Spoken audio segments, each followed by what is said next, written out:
വ്യോമയാന ചരിത്രത്തിലെ ഏറ്റവും വലിയ വിമാന തിരോധാനങ്ങളിലൊന്നായി മലേഷ്യൻ എയർലൈൻസ് ഫ്ലൈറ്റ് 370 ഇന്നും നിലനിൽക്കുന്നു.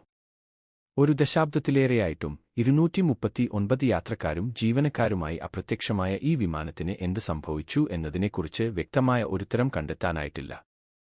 2014 മാർച്ച് 8 മലേഷ്യൻ സമയം പുലർച്ചെ 12:41 മണിന് ക്വാലാലംപൂർ അന്താരാഷ്ട്ര വിമാനത്താവളത്തിൽ നിന്ന് ചൈനയിലെ ബെയ്ജിംഗിലേക്ക് 227 യാത്രക്കാരും 5 ഇന്ത്യക്കാർ ഉൾപ്പെടെ 12 ജീവനക്കാരുമായി 370 വിമാനം യാത്ര തിരിച്ചു. ബോയിംഗ് 777 എന്ന ഈ വിമാനം പറന്നുയർന്ന് ഏകദേശം 39 മിനിറ്റിനു ശേഷം ഗുഡ് നൈറ്റ് മലേഷ്യൻ 370 എന്ന അവസാന സന്ദേശത്തോടെ എയർ ട്രാഫിക് കൺട്രോളുമായുള്ള വിമാനത്തിന്റെ ബന്ധം വിച്ഛേദിക്കപ്പെട്ടു. തൊട്ടുപിന്നാലെ വിമാനം റഡാറിൽ നിന്ന് അപ്രത്യക്ഷമായി.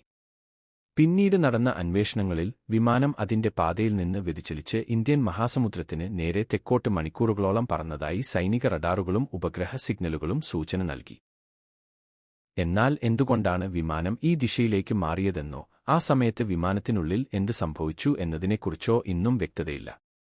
വിമാനം കാണാതായതിനെ തുടർന്ന് വിമാനത്തിനു വേണ്ടി ചരിത്രത്തിലെ ഏറ്റവും വിപുലവും ചെലവേറിയതുമായ തിരച്ചിൽ ആരംഭിച്ചു.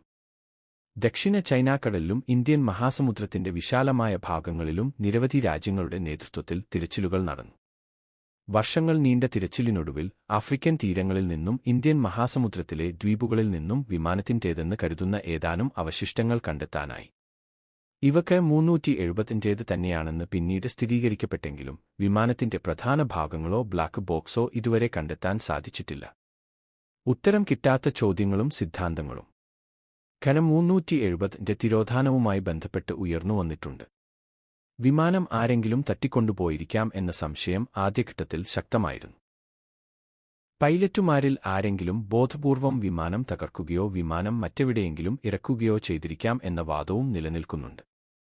വിമാനത്തിനുണ്ടായ ഗുരുതരമായ സാങ്കേതിക തകരാറാണ് അപകടത്തിന് കാരണമെന്ന് ചിലർ വിശ്വസിക്കുന്നു. അന്യഗ്രഹജീവികൾ വിമാനം തട്ടിക്കൊണ്ടുപോയതാണെന്നതുപോലുള്ള വിചിത്രമായ സിദ്ധാന്തങ്ങളും പ്രചാരത്തിലുണ്ട്. എന്നാൽ ഈ സിദ്ധാന്തങ്ങളെയൊന്നും സാധൂകരിക്കുന്ന വ്യക്തമായ തെളിവുകൾ ഇതുവരെ ലഭിച്ചിട്ടില്ല. മലേഷ്യൻ സർക്കാർ പുറത്തുവിട്ട ഔദ്യോഗിക റിപ്പോർട്ടിലും തിരോധാനത്തിന്റെ യഥാർത്ഥ കാരണം കണ്ടെത്താനായിട്ടില്ലെന്ന് വ്യക്തമാക്കുന്നു. വർഷങ്ങൾക്കിപ്പുറവും 370 വിമാനത്തിലുണ്ടായിരുന്നവരുടെ കുടുംബാംഗങ്ങൾ തങ്ങളുടെ പ്രിയപ്പെട്ടവർക്ക് എന്ത് സംഭവിച്ചുവെന്നറിയാൻ കാത്തിരിക്കുകയാണ്. ലോകമെമ്പാടുമുള്ള വ്യോമയാന വിദഗ്ധർക്കും ഗവേഷകർക്കും മുന്നിൽ ഉത്തരം കണ്ടെത്താനാവാത്ത ഒരു വലിയ ചോദ്യചിഹ്നമായി മലേഷ്യൻ വിമാനത്തിന്റെ തിരോധാനം അവശേഷിക്കുന്നു.